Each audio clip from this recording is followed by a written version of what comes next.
उर्दू दुनिया का number 1 channel बना है सलाम टीवी। आप तमाम नाज़रीन का भी बहुत बहुत शुक्रिया सलाम टीवी को इतना प्यार, इतनी मोहब्बत करने के लिए।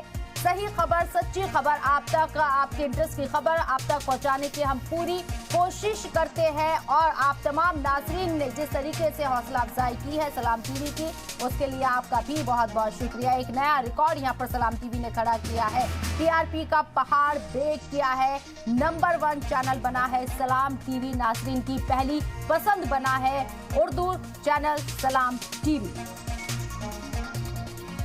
और तो दुनिया का ये नंबर 1 चैनल बना है सलाम टीवी। और आपको बता दें कि टीआरपी का जो पहाड़ है वो यहाँ खड़ा कर दिया है सलाम टीवी ने। आवाम की पहली पसंद है सलाम टीवी, उर्दू दुनिया का नंबर 1 चैनल है सलाम टीवी। और हम आगे भी इसी तरह से पूरी कोशिश करते रहेंगे हमारी टीम के जरिए कि आप तक जो सही खबर है वो पहुंचे और खबरों का जो नजरिया है वो आप तक पहुंचे। आपको एक बार फिर से बता दें कि उर्दू दुनिया का नंबर 1 चैनल है सलाम टीवी।